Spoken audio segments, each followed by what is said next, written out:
Had a little conversation. I think it's going to be very interesting. We'll see if we can bring it back in large form, add a lot. ይህ የአሜሪካው ፕሬዝዳንት ዶናልድ ትራምፕ በአንድ ወቅት ማንም ከቶ ሊደፍረው እንደማይችል ዓለም ሁሉ ስለመሰከረለት የዓለማችን ታላቁ እስር ቤት አልካትራዝን በድጋሚ ለመክፈት እንዳሰቡ የተናገሩበት ንግግር ነው።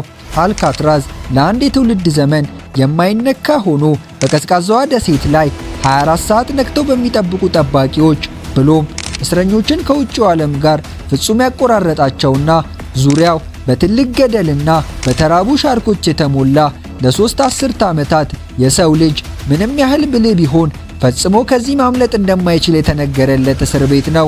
ግና 3 በዚህ ግዞት ውስጥ የተወረወሩ ታምረኞች ይቻላል ብለው አምነውና ሕይወታቸውንም ለመሰዋት ተዘጋጅተው እንዴት ከማምለጥ አልፈው ለመዘጋቱ ምክንያት ሆኑ? ከዚህ የማምለጥ ታሪክ ጀርባስ ምን አይነት አስተሳሰብ አለ የሚለውን እያንዳንዱን የእስረኞቹን እንቅስቃሴ፣ እምነት ብሎም አስተሳሰብ አንድ በአንድ እየቃኘን እናስመለክቶታለን። እርሶም ሰብስክራይብ ካላደረጉ ሰብስክራይብ፣ እንዲሁም ላይክ፣ ሼር እና ኮሜንት እያደረጉ እስከ መጨረሻው አብራችሁን ቆዩ።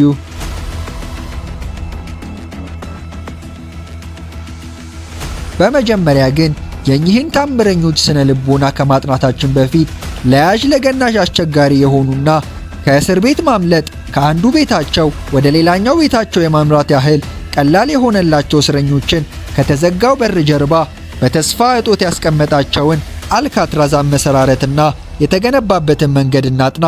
ጊዜው 1900ዎቹ አካባቢ ነው። አሜሪካ በተለያዩ ጋንግስተሮች ማዕበል ከወዲያ ወዲህ ትንገላታ ጀመር። በተለያዩ ጊዜ በወንጀል ምርመራ ጥበቧ ታግዛ ከወህኒ ብትወረውራቸውም ቅሉ ግን በተደጋጋሚ እያመለጡ አሊያ ደግሞ ከዚያው ከእስር ቤት ሆነው ውጪ ያለውን ሁሉ ይቆጣጠሩ ያዙ። አሜሪካም ከዚህ በመነሳት ከዚህ በፊት ላጠፉ ወታደሮቿ እንደ እስር ቤትነት ያገለግል የነበረውን የአልካትራዝ እስር ቤትን ላስቸገሯት ጋንግስተሮችና ከእስር ቤት በማምለጥ የተካኑ አርቲስት ወንጀለኞች ትጠቀመው ዘንድ አሰበች። ማሰብን ብቻ አይደለም፣ ወደ መሬት አውርዳ በ1934 ዓ.ም የአሜሪካ ከፍተኛው የእስር ቤት ማዕከል አድርጋ አስመረቀችው። ይህን እስር ቦታም የመረጠችበት ምክንያት ቦታው በደሴት ላይ እንደመገኘቱ መጠን ዙሪያው በውቅያኖስ የተከበበ ነበር። ውቅያኖሱም አድርቆ የሚያስቀር ቅዝቃዜ ያለው እረፍት የማያውቀው ከወዳ ወዲህ ሲንገላታ የሚውል በማዕበል የተሞላ ስፍራ ከመሆኑ ባለፈ ሆዳቸውን ከፍተው ምግባቸውን የሚጠብቁ ሻርኮች የሞሉበት ነው። ይህም እንደው በውስጡ ካለው ከፍተኛ ጥበቃ ቢያመልጡ እንኳ በውጪ ባለው ተፈጥሯዊ ጥበቃ እንዳያመልጡ ያደርጉታል። በተጨማሪ ማንንም ሰው የማግኘት እድልም ስለማይኖሩት የማምለጫ መንገዶች ሁሉ የተዘጉ ናቸው። እስኪ ቀጥለን ደግሞ እስር ቤቱ ስለተገነባበት ሁኔታና በውስጡ ስላለው ጥበቃ እንመልከት። የእስር ቤቱ ግድግዳ ጥቅጥቅ ባለ ሁኔታና ጠንካራ እንዲሆን ተደርጎ በሲሚንቶ የተሰራ ነው።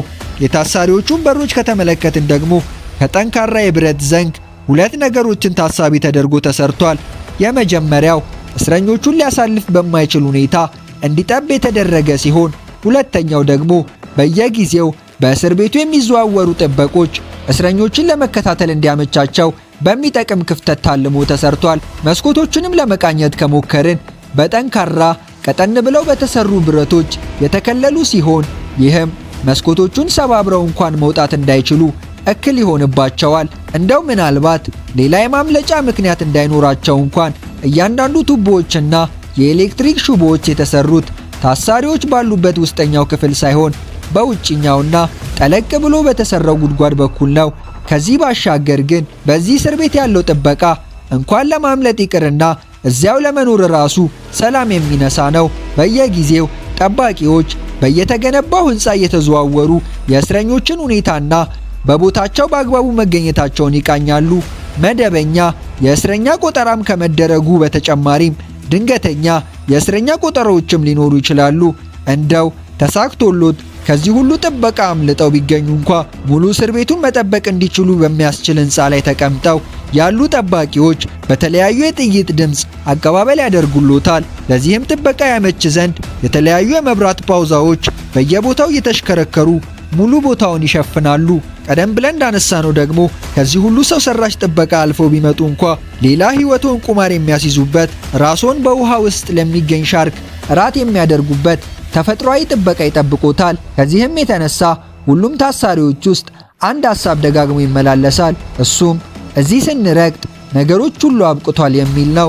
ከሁሉም በላይ ከአልካትራዝ ማምለጥ እጅግ ከባድ የሚያደርገው ምንም ክፍተት የሌላቸው ከሚመስሉ ጥበቃዎች ጀርባ ሰዎች አእምሮ ላይ በፍጹም ከዚህ ሊመለጥ እንደማይችል ተደርጎ የጥበቃዎቹ ፍጹምነት እንዲሳል መደረጉ ነው። ምንም እንኳ የማይቻል ሆኖ በሰዎች ሁሉ አእምሮ ውስጥ የተደመደመ ጉዳይ ቢሆንም በአንድ ምሽት አንድ ያልተጠበቀ ነገር ሆነ። እስረኞቹ እንደ ልማዳቸው በጠዋት ተነስተው ለቆጠራ ወጥተዋል። 3 እስረኞች ግን መነሳት ባለባቸው ሰዓት አልተነሱም። አንድ የጥበቃ ሰራተኛም ከ3ቱ መካከል የአንደኛውን ጭንቅላት በያዘው ዱላ ነካው። በዚያ ቅጽበት ከአንገቱ ተቆርጦ ወደ መሬት ወደቀ። ጥበቃውም በድንጋጤ መጥሪያውን ጠርቶ በጩኸት ደባለቀው። እስር ቤቱም ተናጋ። ነገሩ ቀስ ብሎ ሲመረመር 3ቱ ታሳሪዎች በእስር ቤቱ የሉም።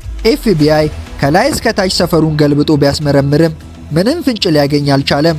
ይባስ ብሎ መፈለጉ ቢያሰለቸው በውቅያኖሱ ውስጥ ተውጠው ቀርተዋል ሲል ፋይሉን ዘጋው። ዓለም ተደነቀ። ለብዙ ዓመታት አሜሪካን ባሰቃዩ ሽብርተኞች ያልተከወነው ተግባር ስማቸው ባልገነነ 3 ሰዎች ተሰራ። እንዴት እንኳን ለማምለጥ ይቅርና ለማሰብ የሚከብደው እስር ቤት ተደፈረ? ይህ የሁሉም ሰው ጥያቄ ነው። ከዚያ በፊት ግን አንድ ጥያቄ ልንጠይቅ ይገባል። እኚህ ሰዎች ማን ናቸው? ፍራንክ ሞሪስ ሴፕቴምበር 1 1926 ይህን ዓለም ተቀላቀለ። ነገር ግን ሕይወት በሚያስደስት መልኩ በአበባ እጅብ አልተቀበለችውም። ቤተሰቦቹ ስላገለሉት ከማደጎ ቤት እየተዘዋወረ ማደግ የሕይወቱ አካል ሆነ። ትኩረት፣ መፈለግና እንክብካቤ ተነፍጎ ማደግ ግድ የሆነበት ሞሪስ ምንም እንኳን በብቸኝነት የተፈተነ ሕይወት ቢኖርም በአስተሳሰብ ክህሎቱ ከፍተኛ የአይኪው መጠን የነበረው ሰው ነበር። ግና ይህ ክህሎቱ ወደ ትክክለኛ አቅጣጫ የሚመራውና መጥፎውን ከጥሩ ለይቶ የሚያሳየው ሰው ባለመኖሩ ሳይጠቀምበት ወደ ወንጀል እንዲገባ ሆነ። የሞሪስ የሚታወቀው ባህሪም ምንም ያህል ችግር ቢሰጠው ከችግሩ የሚወጣበትን መንገድ ያበጃል። ይህ የአስተሳሰብ ክህሎቱን ያዳበረበት ጥበብ ነው።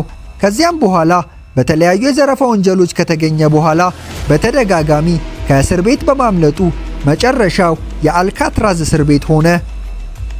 ጆን እና ክላረንስ አንግሊን የአንግሊን ወንድማማቾች እድገታቸው በግብርና ይተዳደሩ ከነበሩ ዝቅተኛ የማህበረሰብ ክፍል በጆርጂያ ነበር።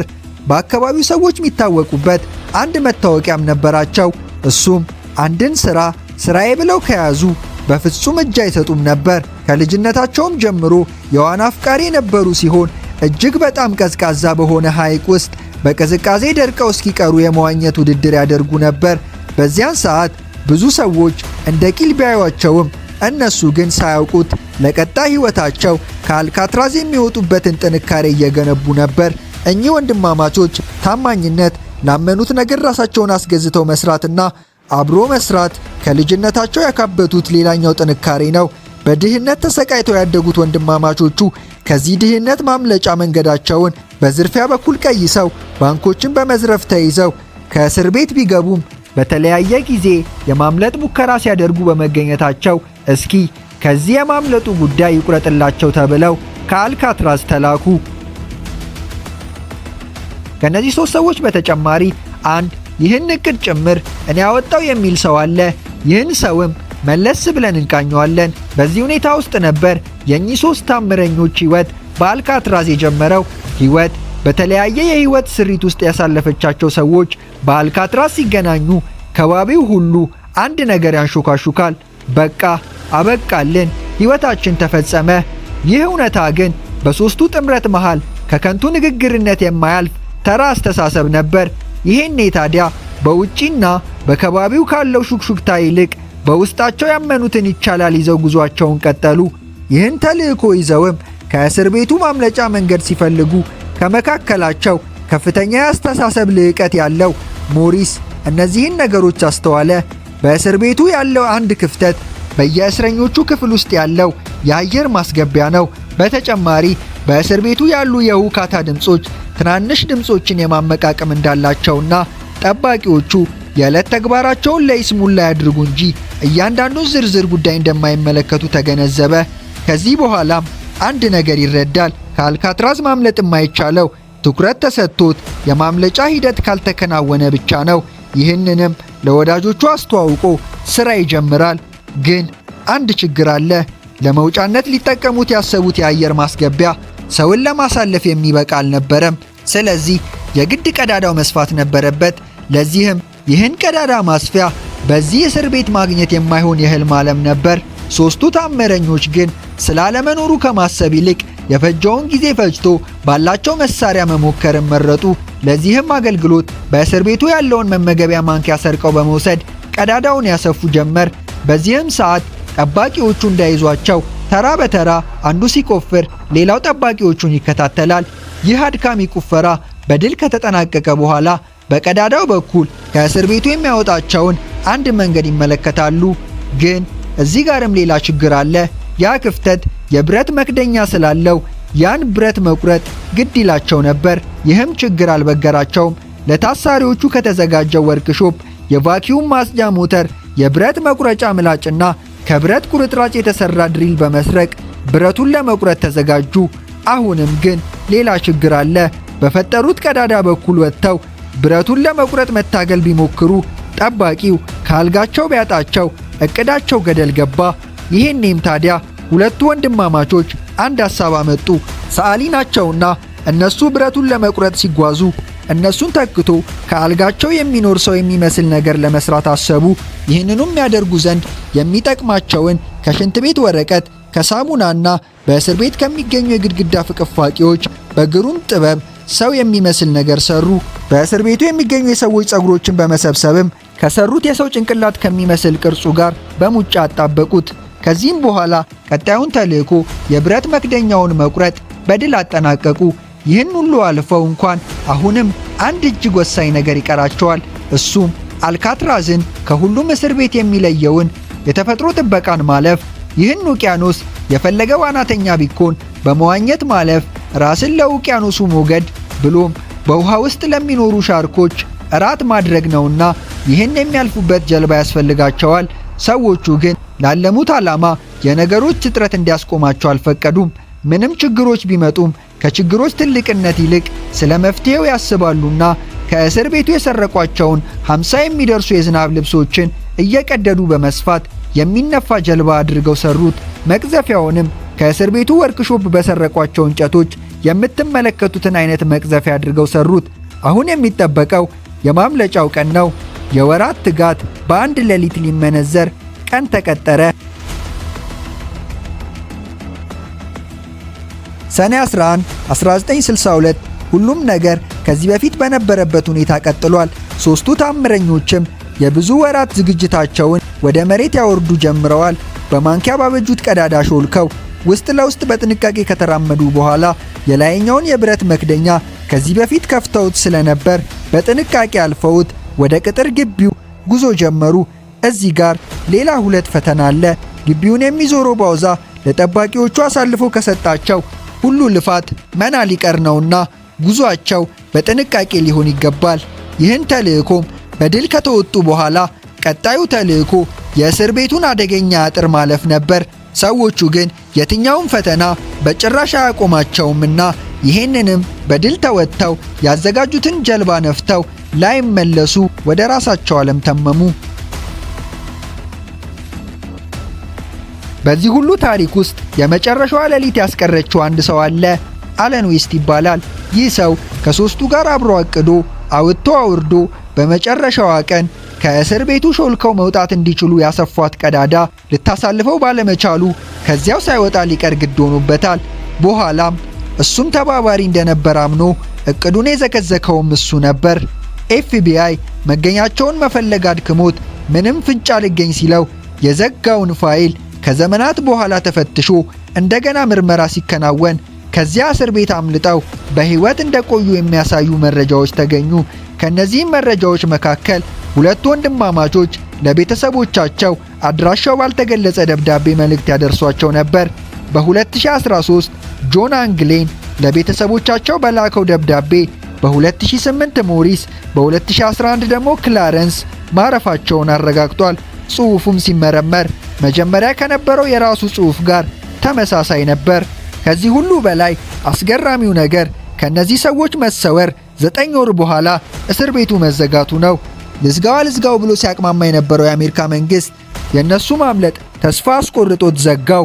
ዶናልድ ትራምፕ ይህንን እስር ቤት ለመክፈት እንዳሰቡ እየተናገሩ ነው። የእውነት ይከፈት ይሆን? ይህ በቀጣይ የሚታይ ነገር ነው። እውነታው ግን ዓለም ይህንን የማምለጥ ታሪክ ሲሰማ በግርምት ፈዞ ቀርቷል። እርሶስ አይሆንም፣ ሊደረግ አይችልም ያሉት ነገር ምንድን ነው?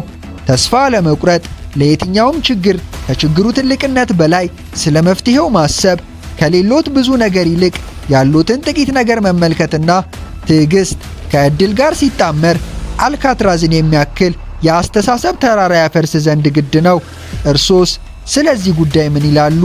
መልሶን በኮመንት ላይ ያስቀምጡልን። እስከ መጨረሻው አብራችሁን ስለቆያችሁ እናመሰግናለን።